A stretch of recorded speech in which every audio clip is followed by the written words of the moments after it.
Ahí está. Ahí le saltó un cartel, seguramente. Ahí le tienen que poner OK. Sí. Ujú. Bien. Bueno, siendo 19 del 6, la 907, vamos a arrancar con el séptimo intercambio, la séptima capacitación.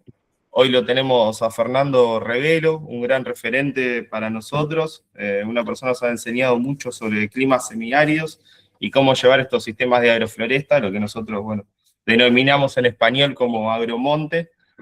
Una persona que tiene mucha experiencia a nivel internacional, y ahí estuvimos hablando recién también que está llevando a cabo una experiencia de intercambio de una universidad de agrofloresta a nivel internacional, ¿no? Y donde podemos llegar a intercambiar, también va a haber un mapa para conocer experiencias, así que es una propuesta muy interesante.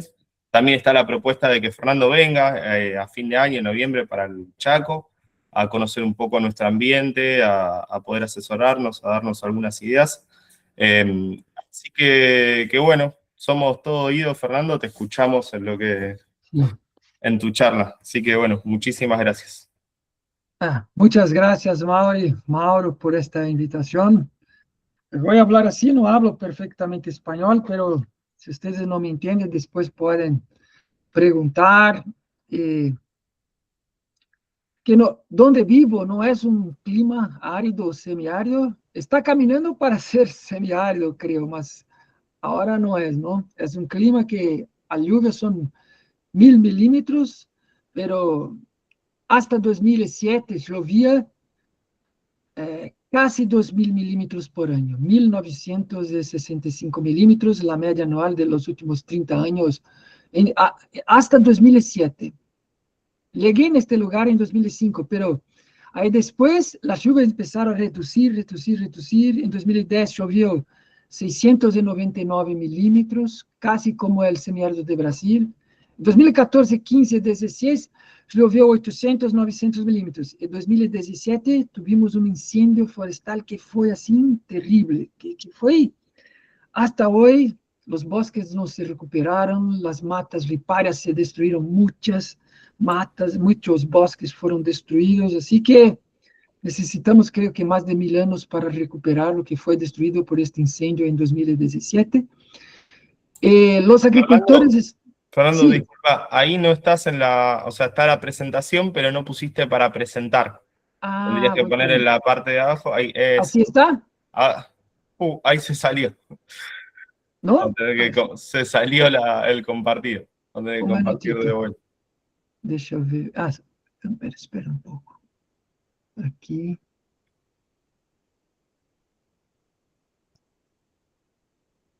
Bueno, de paso les digo, los que quieran ir Compartir. presentándose, decirnos de dónde nos están viendo también, pueden ir haciéndolo en el chat. Eh, y ahí en el de compartir abajo sería, Fernando, a la derecha. Peraí.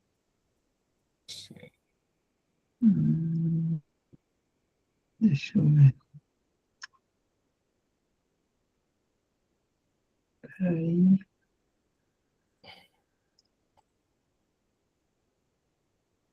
Ah, un Ahí minutito. abajo a la derecha hay uno que tiene Sí, una fórmula. sí. Ah, aquí. ¿No? ¿Está ahora o no? Se volvió a salir, recién se ve. Saiu de nuevo. Un minutito. Aunque no lo crean, recién lo probamos y se veía lo más bien.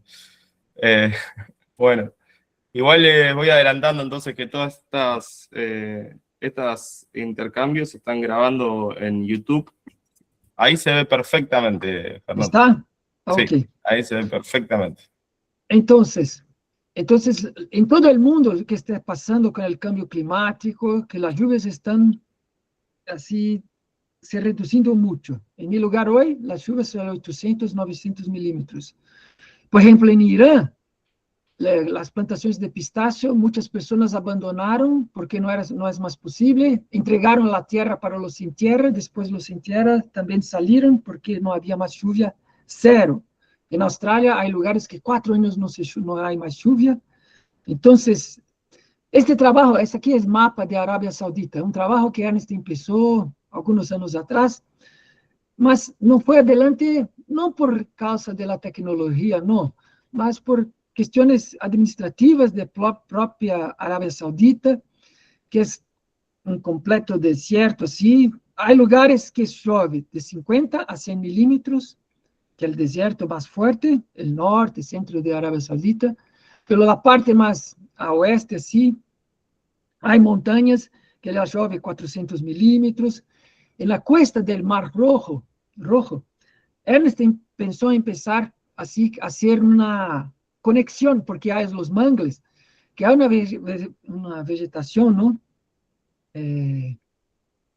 Aqui, por exemplo, assim, quando não conhecemos um lugar, imaginamos que a Arábia Saudita é um grande deserto. Não, há muitos tipos de vegetação diferentes. Então, creio que o primeiro passo, necessitamos conhecer muito bem onde estamos vivendo. E não somente as plantas econômicas, as plantas de interesse, aquelas que são cultiváveis. Creio que este foi o mais grande erro de nosso modelo de fazer agricultura. Porque quando começamos a fazer agricultura, 2.000 anos atrás, começamos a buscar granos, semillas, frutales, e sembrar estas semillas, pero solamente o que nos interessa. Este foi, creio que, o mais grande erro. Por exemplo, porque você pensa, uma manzana, ¿de onde vino as manzanas?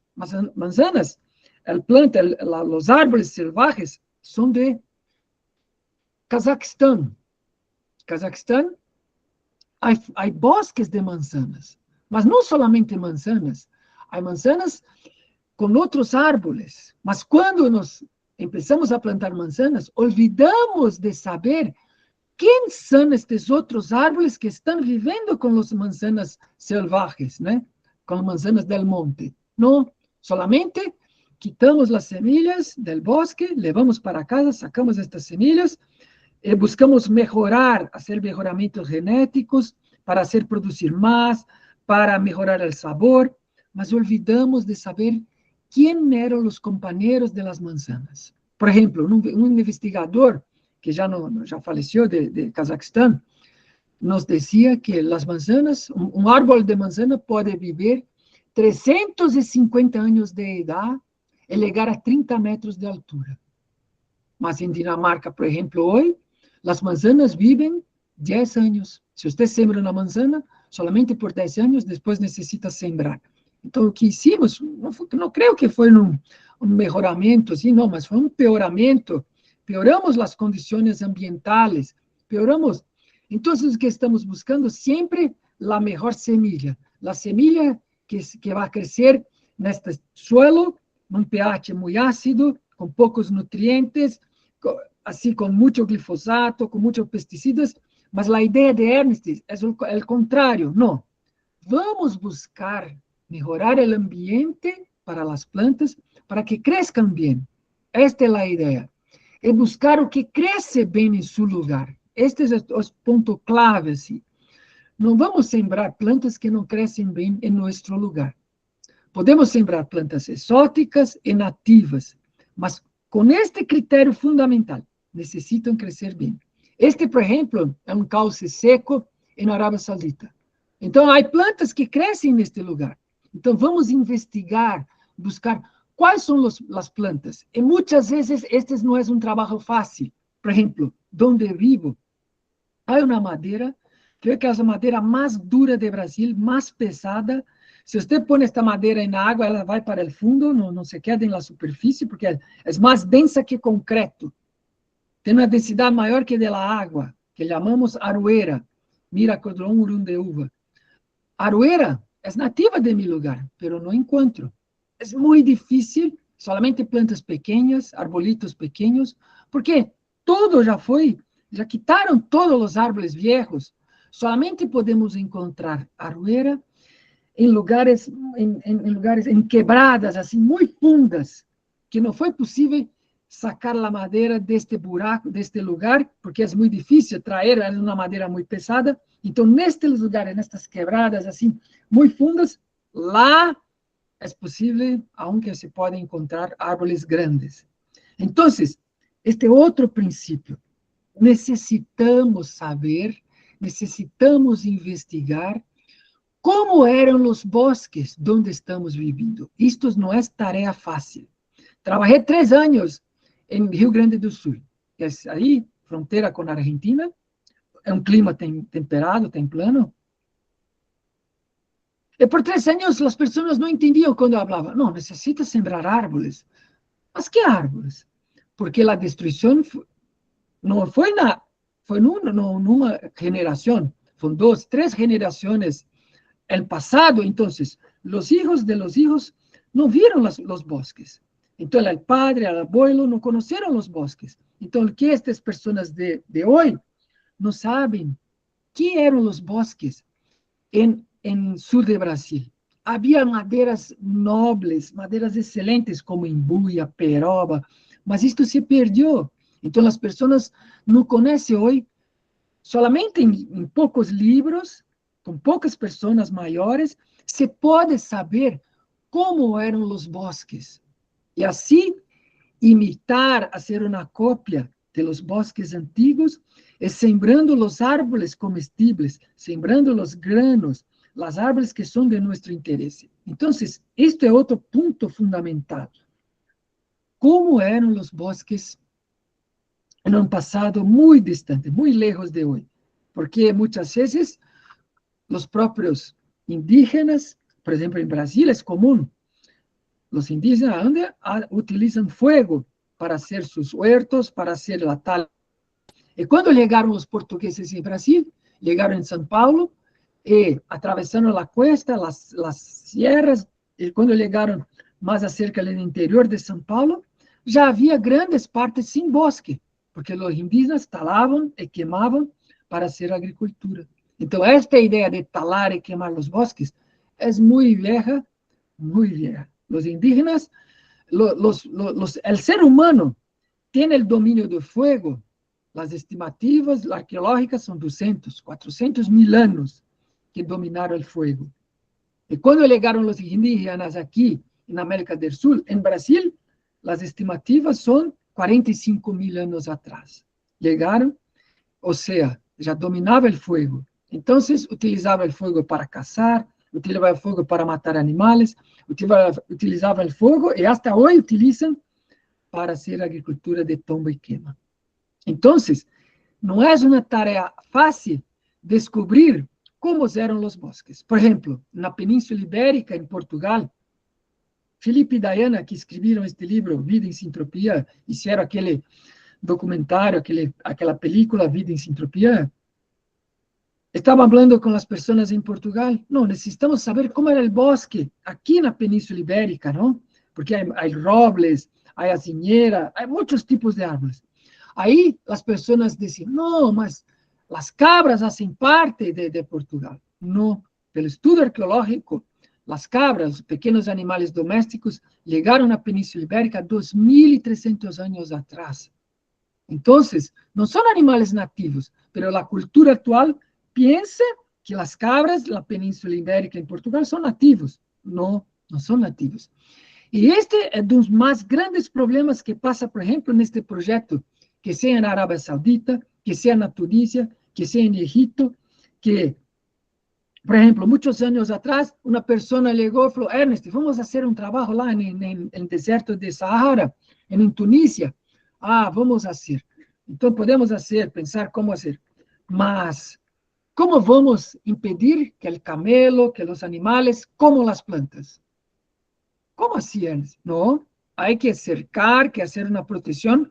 Por ejemplo, si usted ve la película Green Gold, o sea, Oro Verde, de un cineasta chino, él dice que en la Jordania cercaron, impidieron que los animales, cabras, ovejas, entrassem para comer nesta parte do terreno, cercaram, não se pode entrar.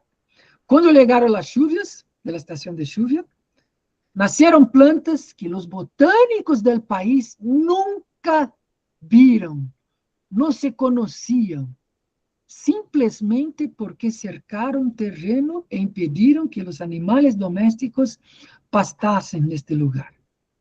Então, este é outro ponto clave. E principalmente estes lugares cambiaram a ser lugares áridos, semiáridos, muitas vezes, por el pastoreio excessivo de los animales. los animales domésticos, los animales del ser humano. Entonces, este es otro punto clave.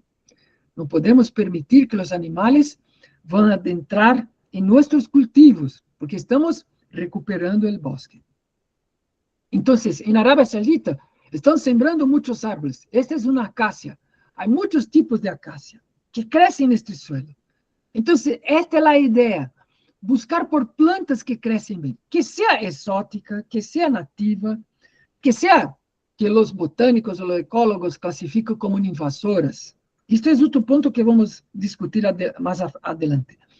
Por ejemplo, están sembrando muchos tipos de acacia que crecen con poquísima agua. No necesita tanto riego, no necesita riego, solamente el agua de la lluvia que cae en un mes, 2 meses, al máximo 3 meses, en muchos lugares áridos y semiáridos.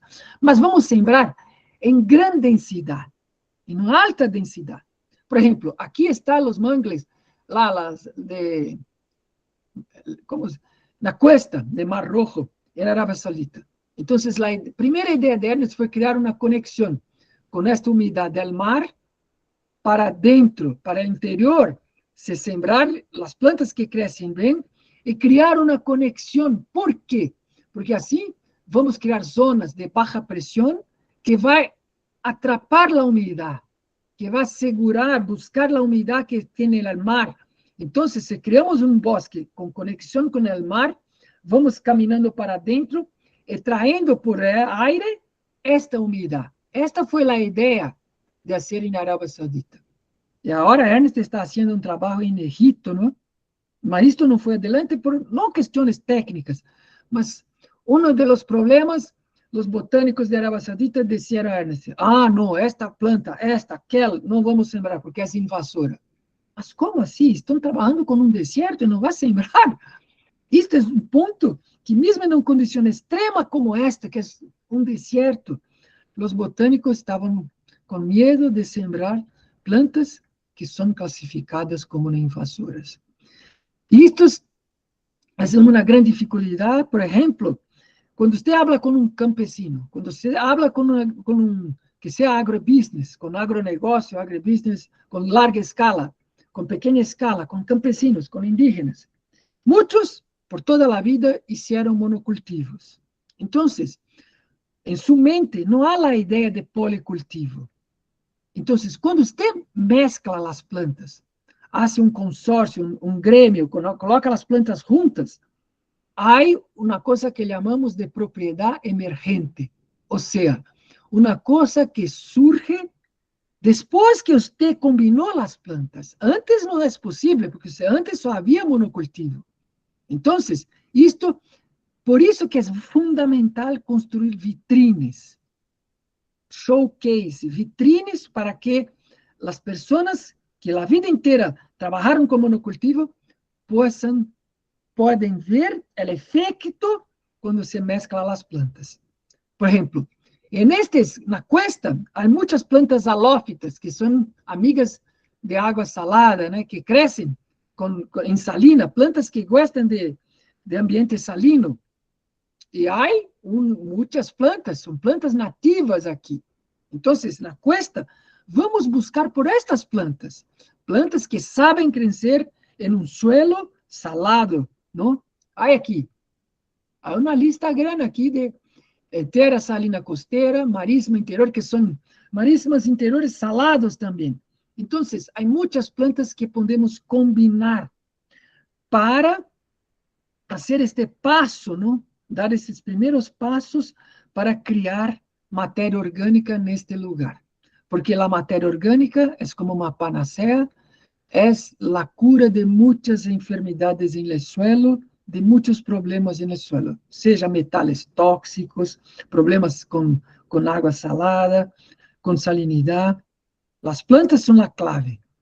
Este é outro tipo de vegetação em Arábia Saudita, que a chuva é mais grande. Então, é mais fácil fazer aqui porque há uma diversidade mais grande de espécies. Mas a chuva aqui é 300, 400 milímetros por ano. Isto é em Mértola, Portugal. Então, há uma organização não governamental, né, uma associação chamada Tierra Sintrópica, que está fazendo um trabalho aqui. A chuva lá, allá em Portugal, en Mértola, son inferior a 400 milímetros por año. Están haciendo esto, mira. Viste estos rastros así. Esto es el camino, animales caminando, o sea, el pastoreo excesivo. Es gran problema. Se usted hace, por ejemplo, pastoreo voaçã, se pode, solamente isto, sem sembrar árvores. Mas se usted entende como trabalha as gramíneas com pastoreio rotacionado voaçã, podemos inserir árvores, e isto é unânime com os investigadores que trabalham com pastoreio. Se você tem sistema silvopastoriz com árvores, faz incremento em la digestibilidade das gramíneas, há aumento de nutrientes em las gramíneas, as hojas se quedam melhores para o ganado comer. Mas isto é passo mais grande. Mas vamos pensar, sem árvores, solamente entender como as gramíneas funcionam, a biologia das gramíneas, pode haver incremento de 4 veces de produção del pasto. Solamente se hacemos isto, manejando os animais, impedindo que se queden muito tempo no mesmo lugar. Mas aí, se pusimos árvores, aí hacemos algo muito melhor, que é trazer todos estes benefícios de los árboles. Por exemplo, a professora Ana Primavesi, que foi pioneira em Brasil de agricultura orgânica, em seu livro Manejo Ecológico del Suelo, nos ha dito que en un rompimiento, solamente una hilera de árboles, solamente una hilera de árboles en Havaí, economizó 700 milímetros de agua por año. 700 milímetros no es casi el doble de la lluvia del Chaco, ¿no? Que si el Chaco chove 400, es más que la lluvia. Solamente una hilera de árboles. Entonces, imaginen ustedes, si hacemos una mezcla de árboles, mucho más árboles, la economía va a ser mucho más grande. Entonces, las gramíneas para los animales van a crecer más, se va a acumular mucho más agua en el suelo, porque no hay competición. Esta es una idea equivocada. Cuando mezclamos árboles de diferentes ciclos de vida, de diferentes estratos, de pisos diferentes, aumentamos la humedad del suelo. Enrique Souza, que es un estudiante de ERNT, que conocí há 31 anos também, quando ele também era estudante de agronomia, em sua tese de maestria, o professor que era seu orientador não aceitou o resultado. Quando Enrique mezclou plantas e provou que a umidade do solo era mais grande, quando havia mais plantas com como se habla mamón em espanhol? Higuerilla, não?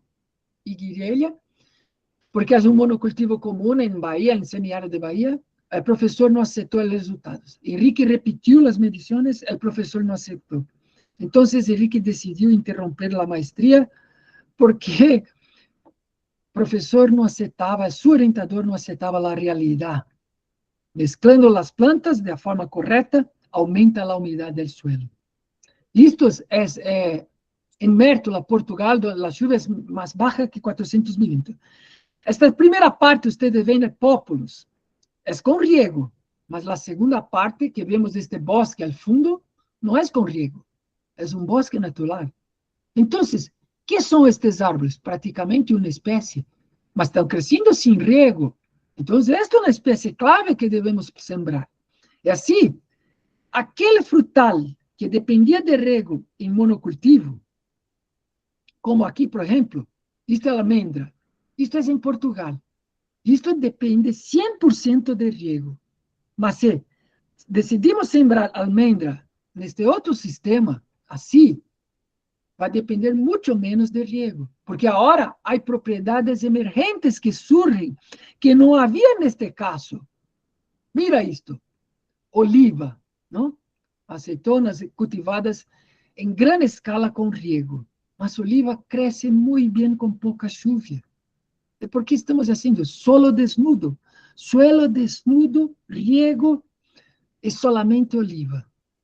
Este es el monocultivo, mas cuando hacemos esta mistura de plantas, esta mezcla, podemos cultivar oliva, almendra y muchos otros árboles que en monocultivo no es posible cultivar sin riego, mas en policultivo, entendiendo cómo funcionan los bosques, cómo funciona el monte, haciendo una copia del monte, entendiendo cómo los bosques se regeneran, es posible cultivar sin riego. Buscando las plantas ciertas, como acá, tuna, por ejemplo. Esta en Brasil no es nativa de Brasil, pero es una especie clave en semiárido de Brasil. Una persona, solamente un agricultor que sembró 1 hectárea de tuna, no estoy hablando de agroforestería, solamente tuna, fue posible alimentar 70 cabras por año, solamente con la tuna. La cantidad de agua que guarda en sus hojas es gigante. Mas não há solamente la tuna. Há árvores que guardam água em seus talhos, que guardam água em raízes muito, muito grandes, tuberosas, e que depois compartem esta água com seu cultivo principal, com seu frutal. Mas há uma condição: não se pode echar pesticidas, não se pode echar glifosato, não se pode echar fungicidas, não se pode echar herbicidas, porque se mata as micorrizas. E se mata a micorriza, se mata a red que hace este transporte de nutrientes entre todas as plantas. Ou seja, a água de la tuna se vai alimentar o higo, vai alimentar o granada, a romã, que é Punica granatum, se vai alimentar a manzana, se vai alimentar os frutales que você está sembrando junto. Então, necessitamos cambiar esta mente que solamente vê o que é interessante economicamente. Pero la tuna não comemos, podemos comer as hojas pequenas, as hojas jóvenes, pero o mais importante de la tuna é este comportamento de guardar água em suas hojas, de guardar os nutrientes, de viver em um clima que chove 200 milímetros, 300 milímetros, como as Canárias, nas Islas Canárias, que visitei na costa de África. Que lá a chuva são 150 milímetros por ano. Há heladas. Então, há plantas que crescem bem, como o zambujeiro, que é uma oliva selvagem, que cresce bem, com 150 milímetros de água. Então, podemos sembrar zambujeiro no Chaco argentino. Não é nativo da Argentina, mas cresce bem. E se a terra está toda destruída, por que não se podemos sembrar árvores exóticos que crescem bem e que vamos manejar, que vamos podar? Outro ponto clave em lugares que a chuva é pouca. Não podemos utilizar, como se habla isto em espanhol? Me ajuda, Mari. Como se habla? Wood chips, se habla em inglês. Madera chipeada seria? Isto, madeira chipeada. Sí. Mas é necessário ser grande, porque se você está usando o polvo, assim, muito pequeno, uma chuva de 5 milímetros, de 10 milímetros, não vai chegar no suelo. Pero este tipo de cobertura, então necessita ser mais grueso, pedaços, assim, troços de madeira chipeada, mas de forma que são grandes. Não se pode ser muito pequenos, porque se você constrói uma camada de 10, 15 centímetros, e chega uma chuva de 10 milímetros, não vai chegar no suelo, não vai alimentar as raízes. Então, é necessário que a madeira tenha, assim, esta forma, que seja mais grande. Mas não necessita comprar um triturador, não. Você vai podar os árvores, você vai cobrir o suelo, mas se você pode aceder a este tipo de material, é necessário que seja grueso, não se pode ser fino. Isto é maneira convencional de cultivar almendra em Portugal, olivas. Chegamos neste ponto de plantas invasoras. Em Espanha, em Portugal, há listas. São quase 200 espécies proibidas de sembrar em los países. Se a Espanha, se a Portugal. E por que chegamos neste ponto? Depois de visitar, solamente visitei uma vez Espanha e Portugal. Por que chegamos neste ponto? Cheguei à seguinte conclusão: os lugares que são mais destruídos, as listas de plantas invasoras são mais grandes, são maiores. Por quê? Porque fomos limitando a natureza. Há muitas plantas, por exemplo, en Brasil, donde vivo, crecen bien, nativas de este bioma que llamamos Cerrado en Brasil, crecen bien 12.000 especies de plantas. En Brasil no tenemos estas listas, no tenemos estas listas de plantas prohibidas tan grandes, ¿no? Son poquísimos lugares que se hicieron una ley proibindo sembrar algún tipo de planta. Mas en Portugal, en España, ¿por qué?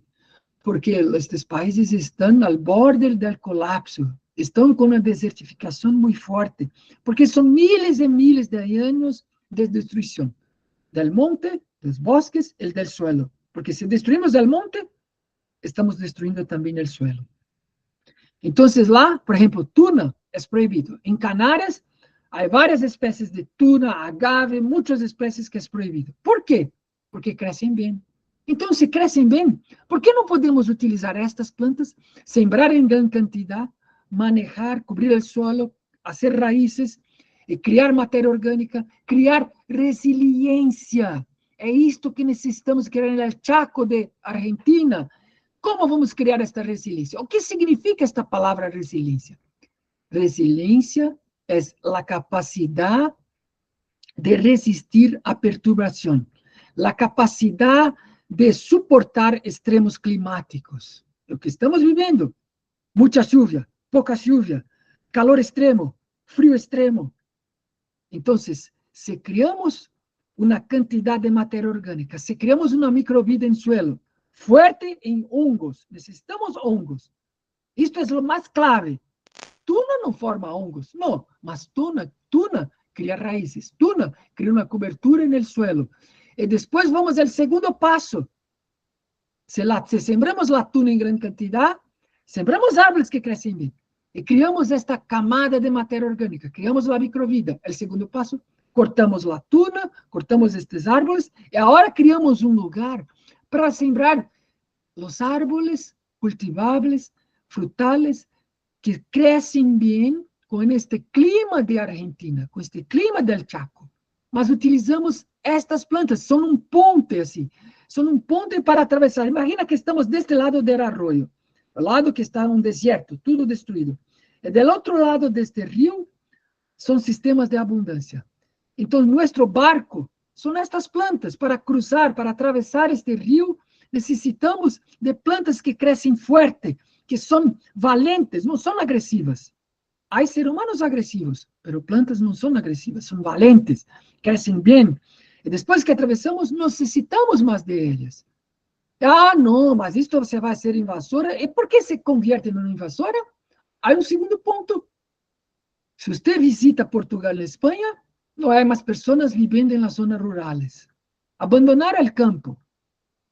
Deixar o campo ao abandono. Pero, quando Portugal, em 1200, 1300, havia bosques gigantes de robles, de acinheiras, de muitos árvores. Mas Portugal, para construir uma caravela, um navio, necessitava de 5.000 robles.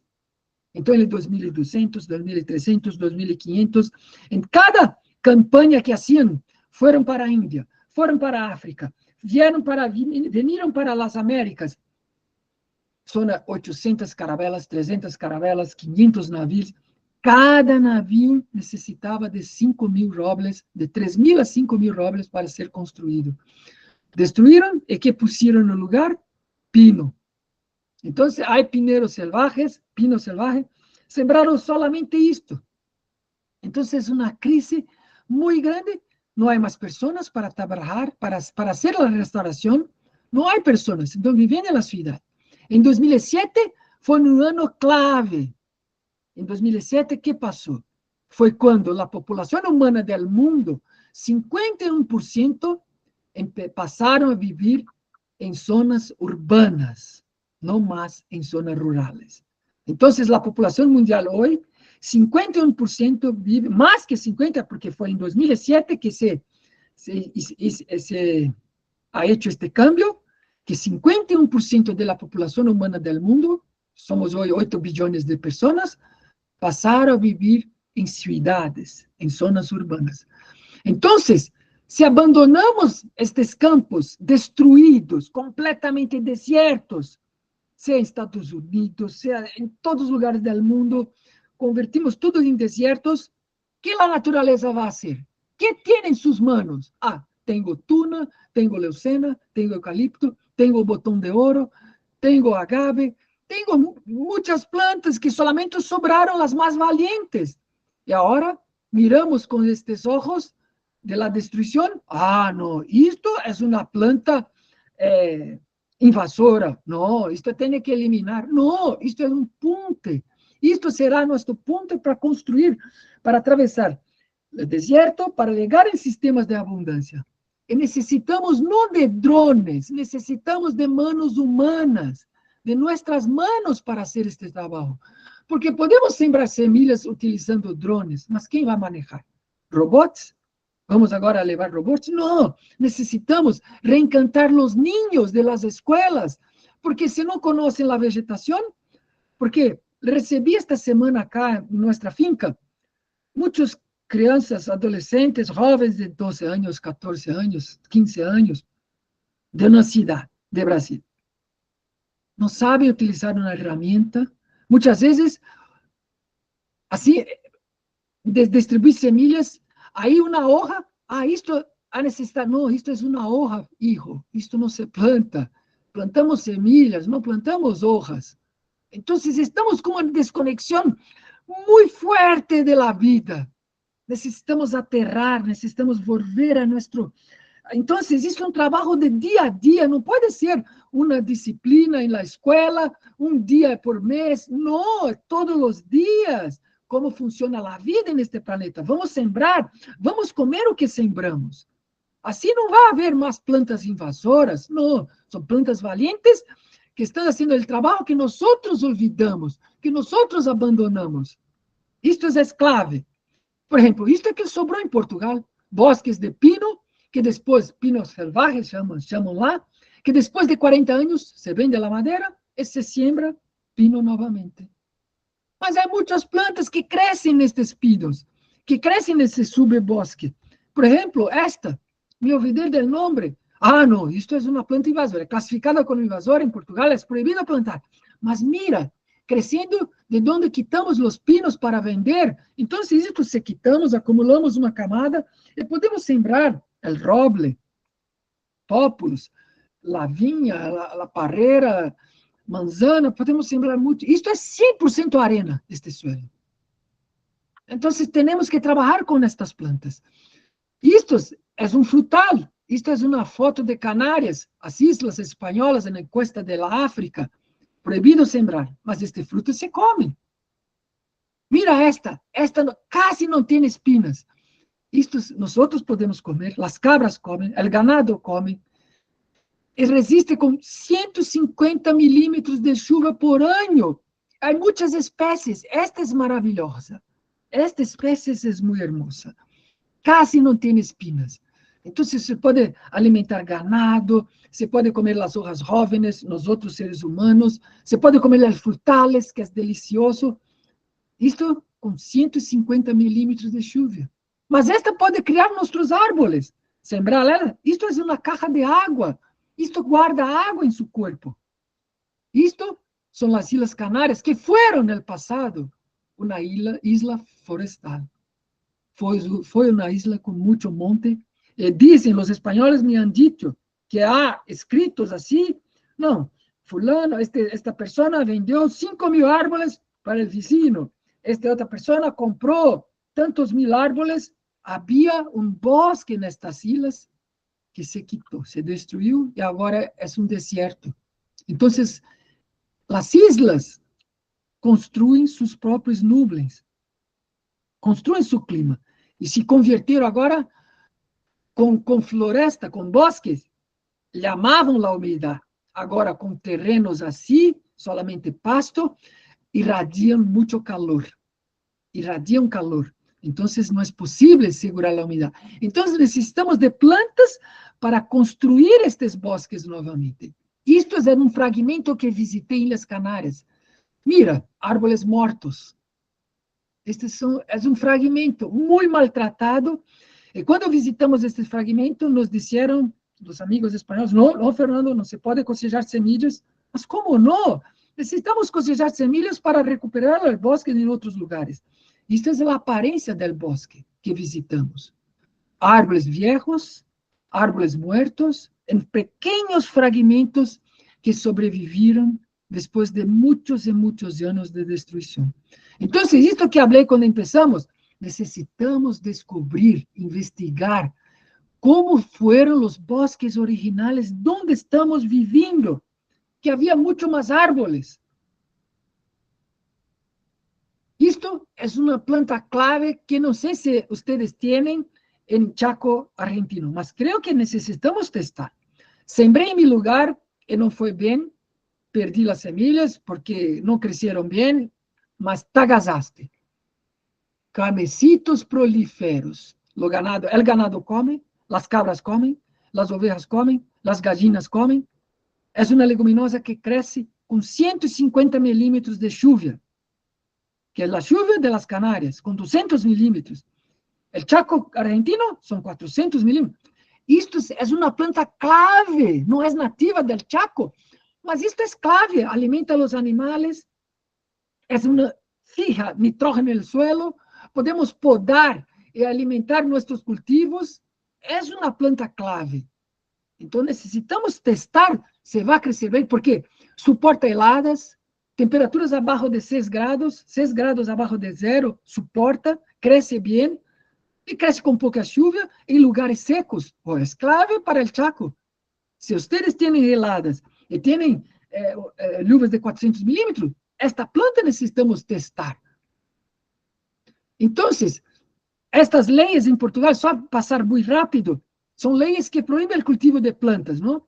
Esta es una lista, las plantas prohibidas en Portugal. Voy a pasar muy rápido, mas esto es una tabla muy interesante para nosotros. Si es prohibida, ¿por qué? Porque crece bien, porque los humanos dicen que son agresivas. Esta me interesa para lugares destruidos, principalmente los árboles, acá, las primeras que son árboles, ¿dónde están? Las acacias, acacia picnananta, acacia retinoides, acacia mercy.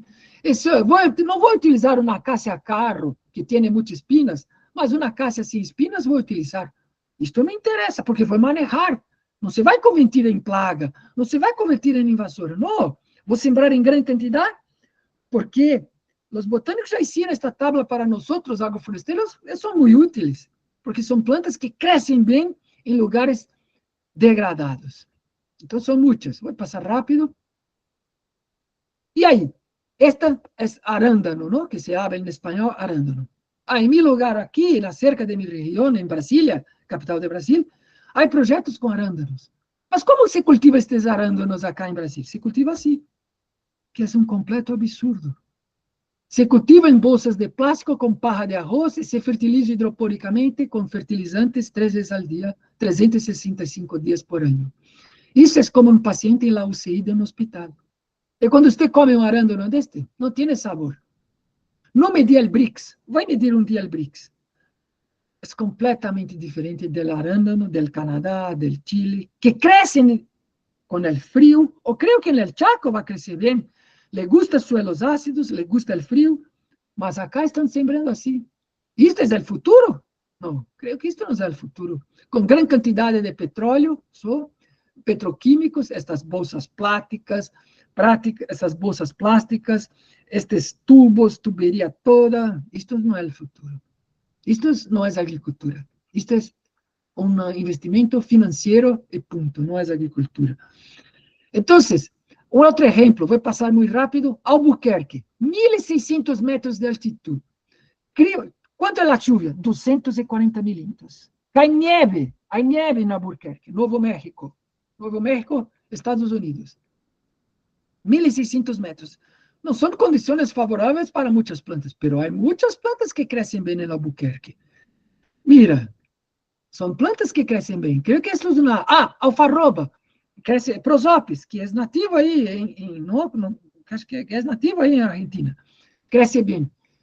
Esta otra, Desert Willow, son nombres populares lá de Estados Unidos. Voy a pasar rápido. Este Populus, que es nativo lá de Europa, crece bien, com 240 milímetros de lluvia. Muitos árvores crescem bem. Este aqui, por exemplo, se come as hojas e as flores. se comen las hojas, las flores, se crece bien.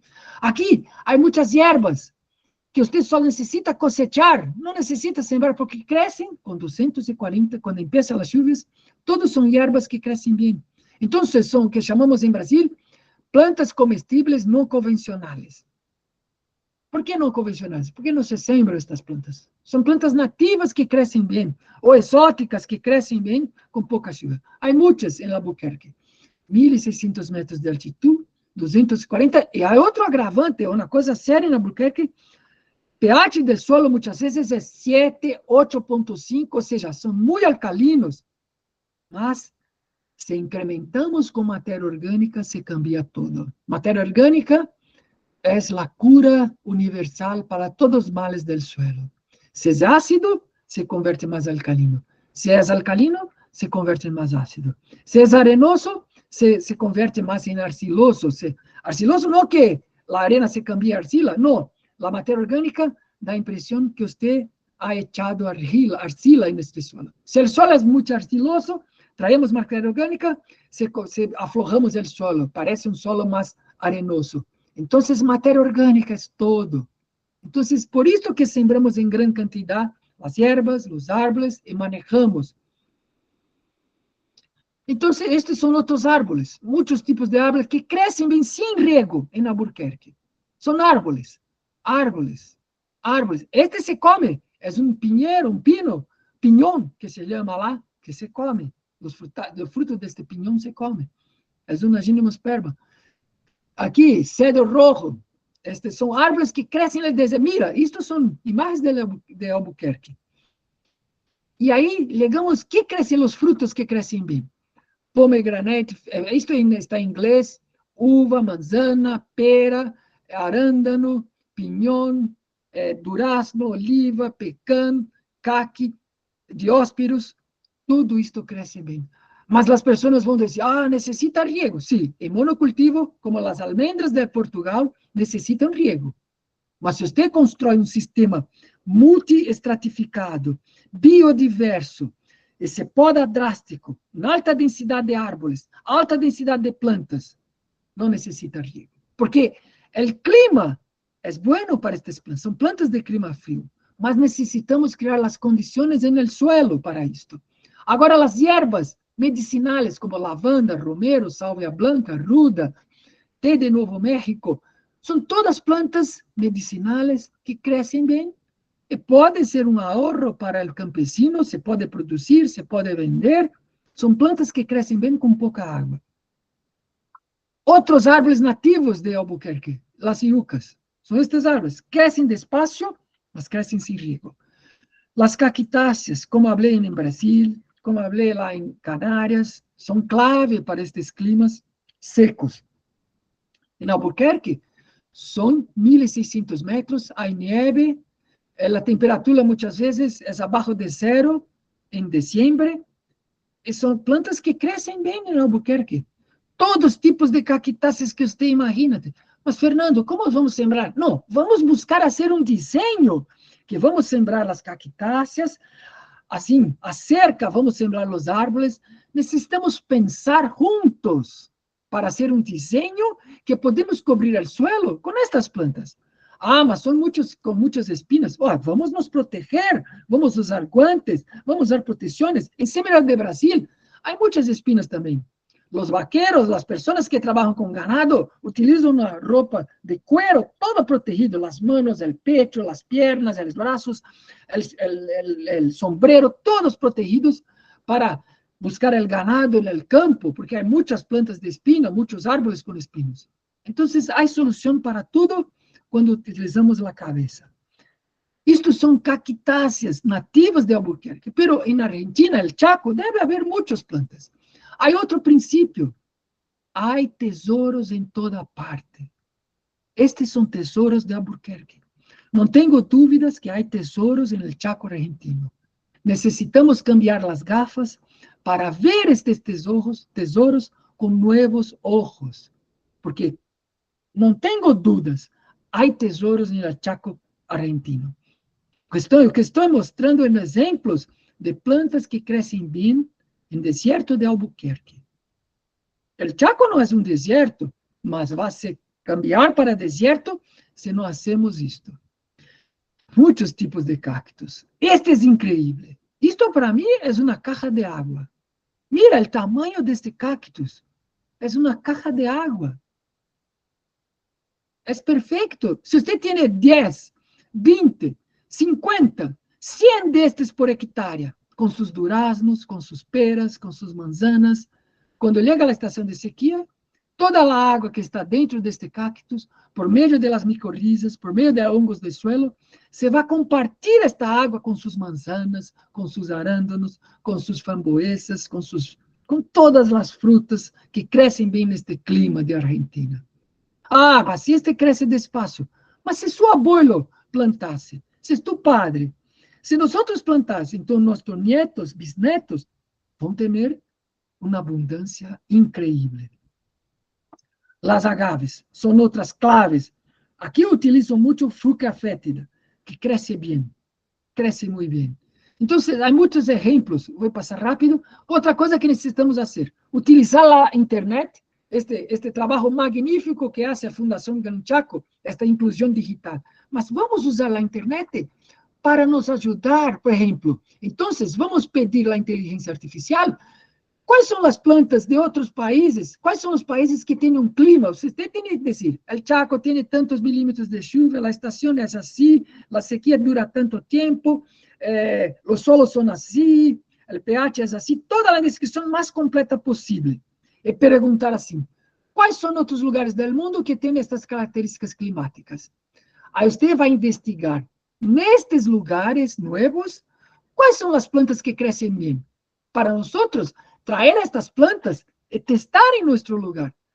Porque cuando la situación es difícil, nuestras opciones van se reduciendo de plantas. Entonces, hoy es muy fácil de hacer esto porque veo a internet así, como una biblioteca de Alejandría, que fue aquella biblioteca de miles de años atrás, que fue quemada. Mas hoy, nosotros tenemos esta biblioteca hoy, a hacer esta investigación. Por ejemplo, oliva, óleo europea, acetona, crece bien. Entonces, eucaliptus, por ejemplo, este crece bien con poca lluvia. Eucaliptus microteca, crece bien. Se crece bien y crece rápido, no sé si crece rápido, es perfecto. Necesitamos mezclar con leucena, porque o que necesitamos, o que traz resiliência. Isso é importante, outra clave. Famílias botânicas diversas. Então, se eu tenho eucaliptus, é mirtácea. Se eu tenho tagazaste, é leguminosa. Leucena também é leguminosa. Mas se eu tenho botão de ouro, é asterácea. Se eu tenho gramíneas, então, pasto. Famílias botânicas diversas. Esta é outra clave que traz muita resiliência para nossos cultivos. Então, estes são exemplos de plantas que crescem bem em Albuquerque. Aqui, em meu lugar, plantas que guardam água em seu talho, como este, Cavalinésia umbellata, que chamamos barriguda lisa em meu lugar. Mira, isto é como em Caatinga é comum, em semiárido de Brasil. Isto é uma foto que saquei muitos anos atrás, deste lugar, com muitos árvores assim. Este talho é uma madeira macia, não é dura, mas isto é incrível. Guarda muita água em seu próprio tronco.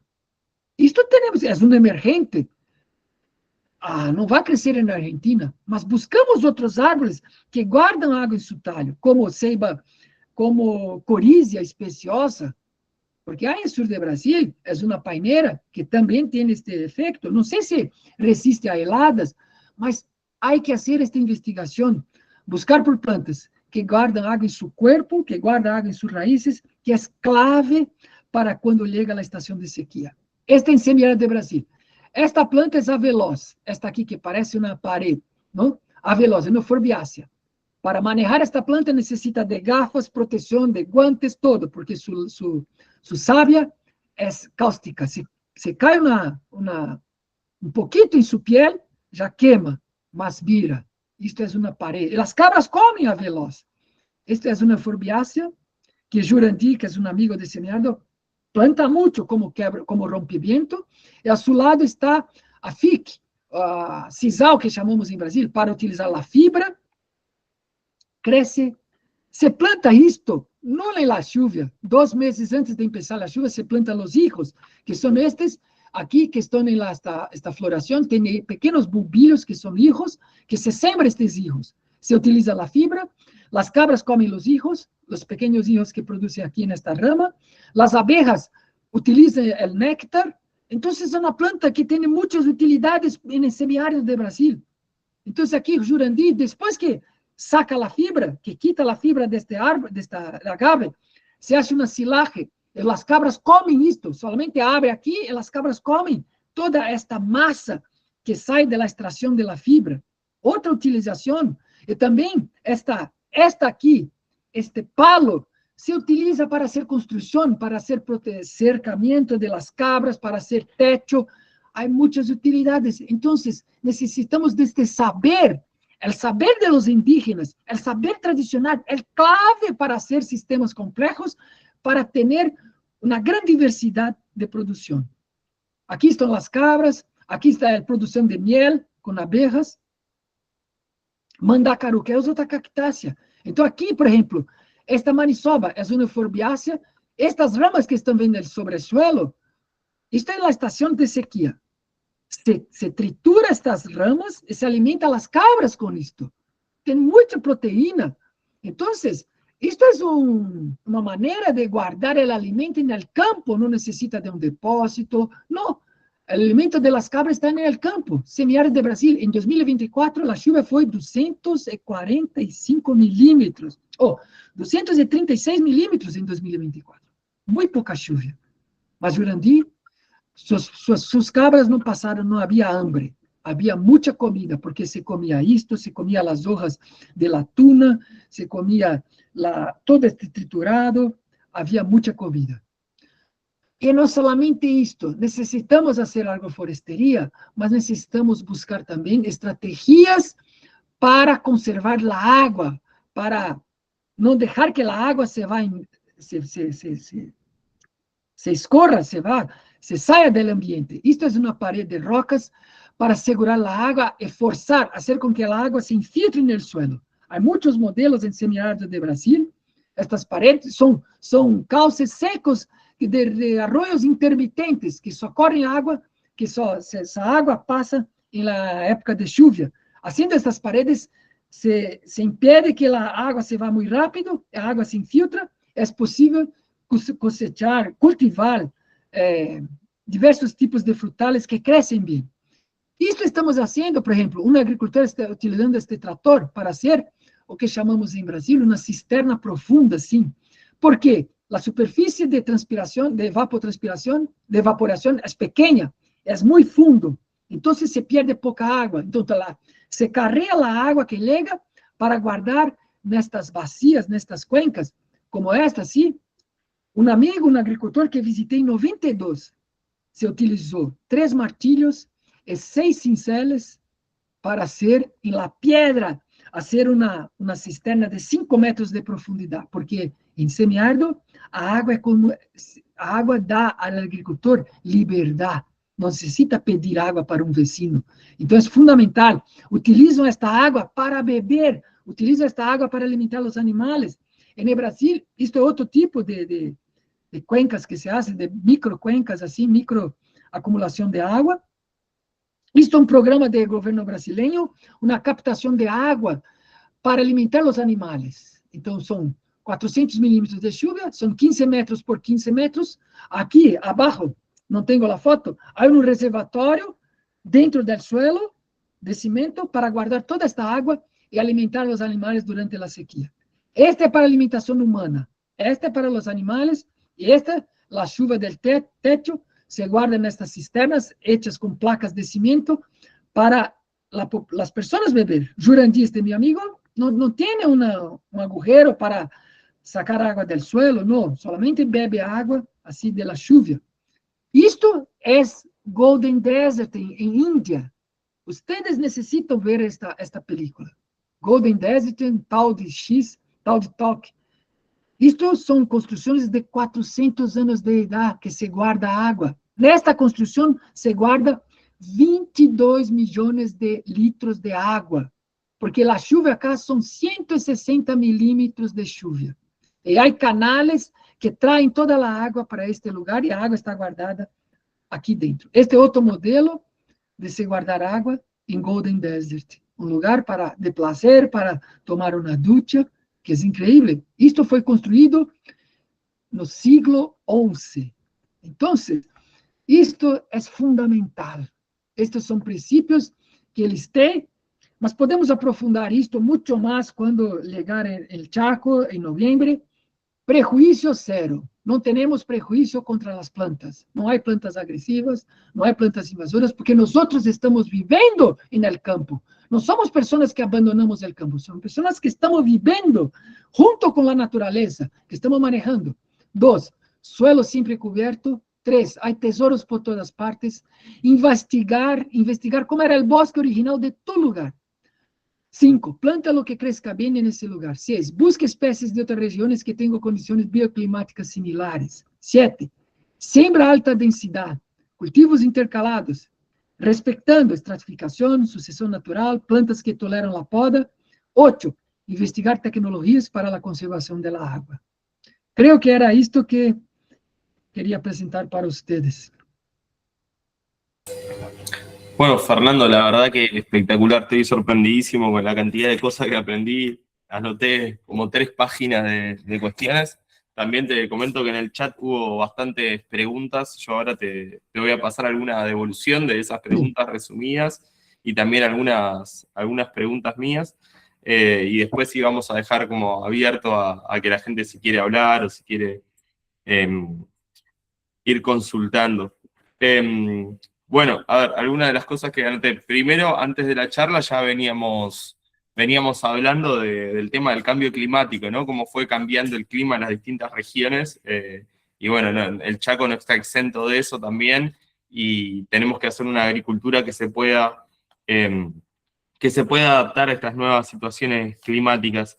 Y una de estas cosas que estamos diciendo, que estamos tratando de incorporar con este sistema agromonte, es algo que es difícil, que hay como que desaprender de la agricultura de suelos templados, de la agricultura gringa que nos trajeron, que nos impusieron también muchas veces, que esto de que cuando hay muchas raíces, las raíces compiten por el agua, y si hay una planta, compite con la otra.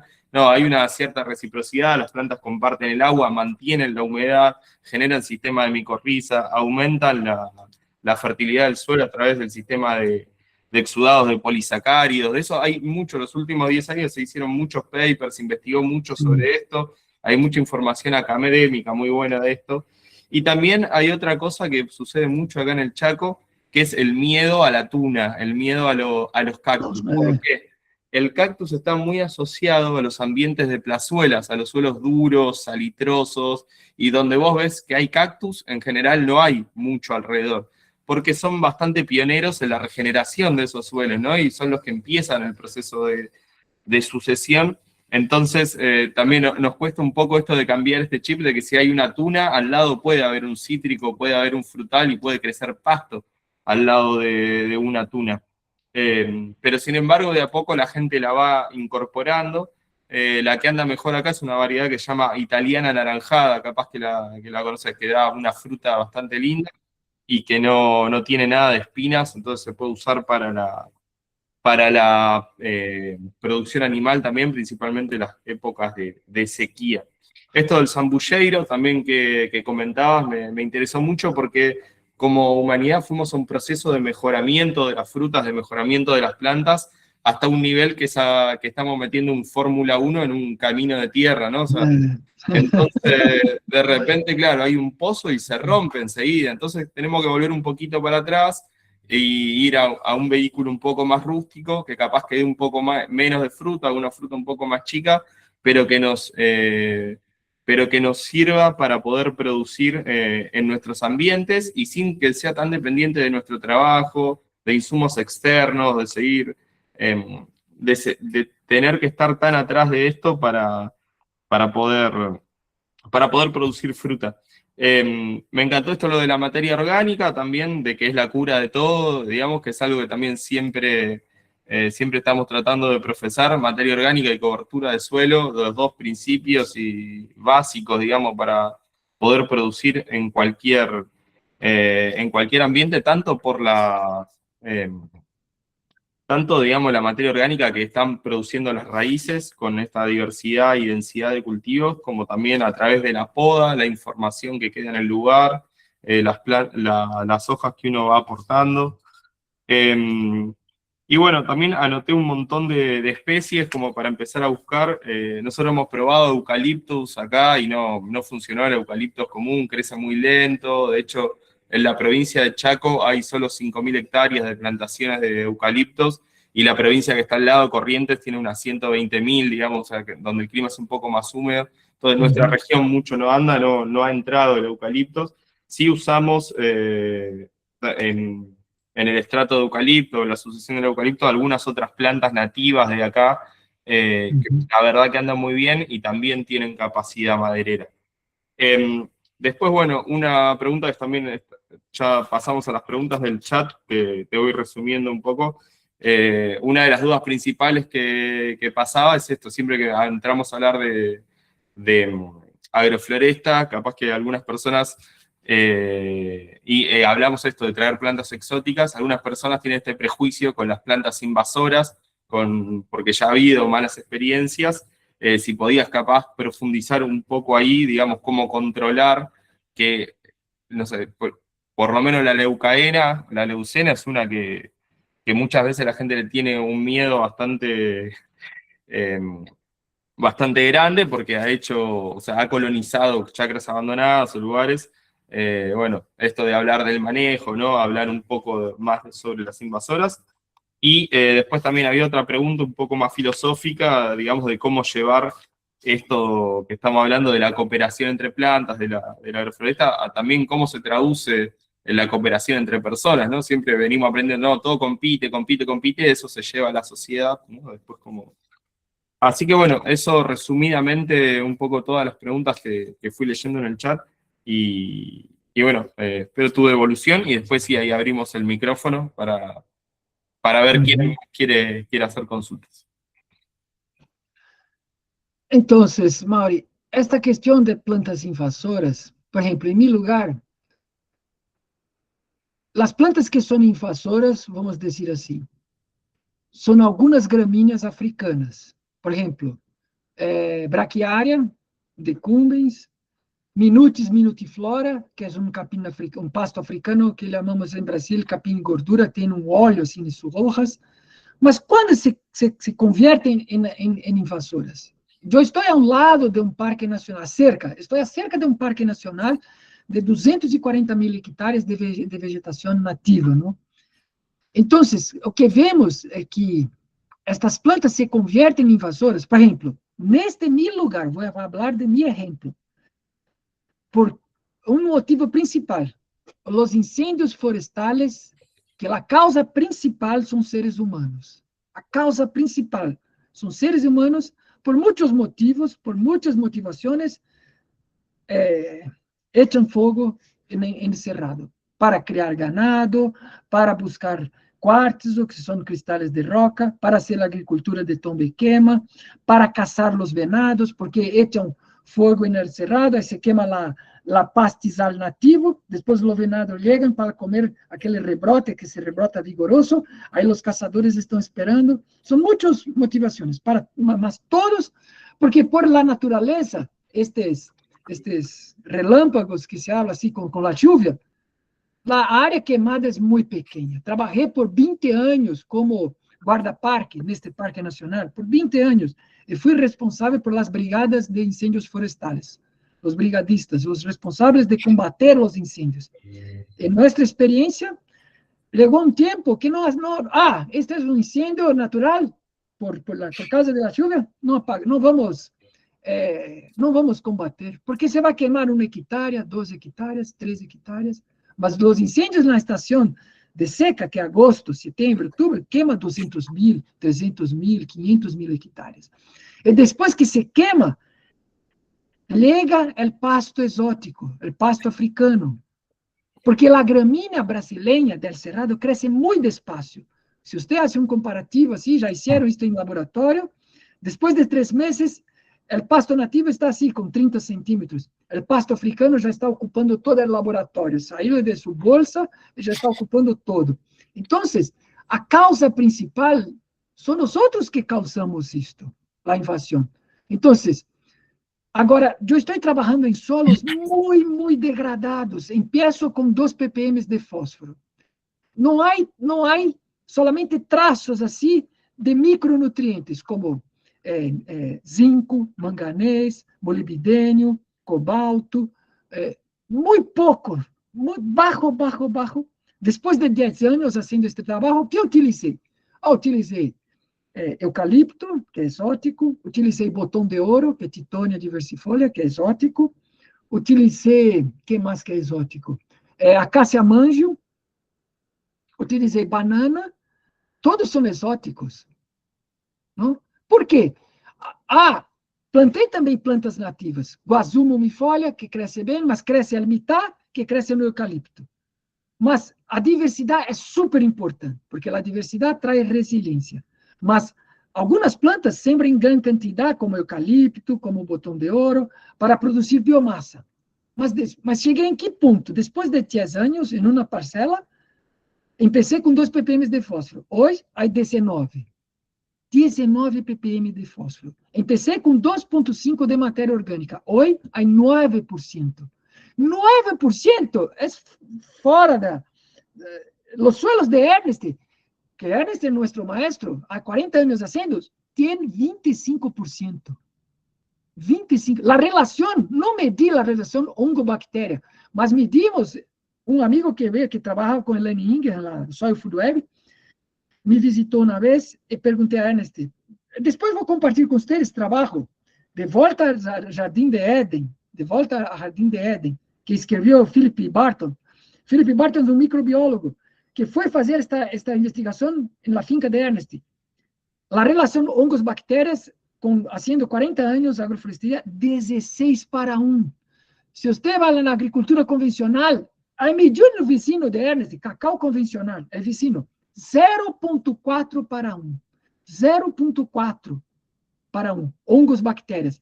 E num bosque primário, pode ser 500:1 ongo-bactéria, 800:1 hongos-bactérias, mas isto não existe em nenhum lugar, em uma agricultura, que a relação é 16:1. Num bosque impulsivo, em descanso, assim, por 70 anos, o vizinho de Ernest mediu 4:1. Ou seja, o que estamos fazendo acelera muito o estabelecimento dos hongos. Então, se você...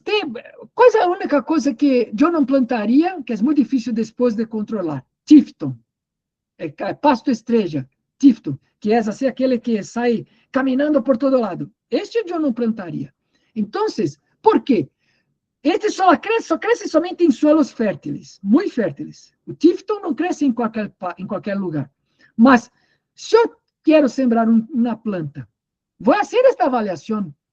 É muito difícil depois eliminar o Tifton, por exemplo. Só elimina com muita sombra. Mas se você está sembrando semillas, então não vou buscar, por exemplo, Brachiaria decumbens. Por quê? Porque Brachiaria decumbens é um pasto que camina. Toca o suelo, cresce raízes. Toca o suelo, cresce raízes. Então, se aqui acumulei biomassa, na linha de los árvores, sembrei, acumulei uma biomassa aqui. Cortei o pasto, acumulei acá. Então, prefiro cambiar o pasto, não ser Brachiaria decumbens, porque é um pasto que camina. Então, há que fazer uma análise de quais plantas que necessitam produzir biomassas e quais delas depois se vão sair solitas, não necessita hacer nada. Por exemplo, o botão de ouro. Com a sombra, o botão de ouro é emergente. Com sombra, você vai embora, você sai, não se queda em lugar. E se estou construindo um bosque, depois que o botão de ouro vai produzir, ele vai sair solo, não necessita hacer nada. Solamente podar os árvores, aí os árvores vão crescendo, uma sombra forte se forma, 2, 3 meses, botão de ouro se morre.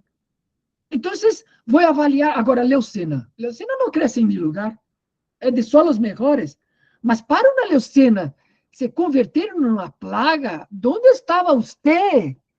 Você não estava em sua finca, porque um árvore cresce muito despacio. Onde estava você? Você saiu de vocaciones, ¿fue para dónde? No, señor, leucemia es muy difícil converter en una plaga. ¿Dónde converte? Orilhas, matas ripáreas que foram destruídas em arroios, em São Paulo, por exemplo, há um rio no interior de São Paulo, pura leucena. Mas o que vamos fazer agora? Vamos usar nossa inteligência. Podamos as leucenas, acumulamos em hileras e sembramos agora os árvores que queremos, os árvores nativos. Mas vamos usar esta força da leucena. Não vamos dizer assim, como lá em Espanha, estão quitando os eucaliptos. Agora há grupos de pessoas que invadem a propriedade para quitar os eucaliptos. E que sembrar no lugar? Quitaram os eucaliptos. O que sembramos no lugar de eucalipto? O que sembramos no lugar de leucena? Não, vamos usar esta força de leucena. Cresceu bem, vamos podar, acumular, se vai rebrotar, vai crescer novamente e vamos manejar. Mas leucena não é como um tifton, não é como um botão de ouro, cresce em uma velocidade muito mais baixa. Então, se temos uma hectare, e se você perder o controle de leucena em uma hectare, então está fazendo alguma coisa que não é agricultura. Não é agricultura, não está vivendo em sua finca. Então, precisamos que fazer esta avaliação assim. Quais plantas vou buscar que crescem bem, que seja exótica, que seja invasora, que cresce bem, mas que depois vou avaliar. Isso é muito fácil eliminar, não. Há que fazer esta avaliação. Bien, perfecto. Sí, siempre el tema de las exóticas es un tema central en las consultas. Bueno, entonces yo ahora voy a dejar de grabar y dejo abierto también para los que quieran ir haciendo otro tipo de consultas. Lo ideal sería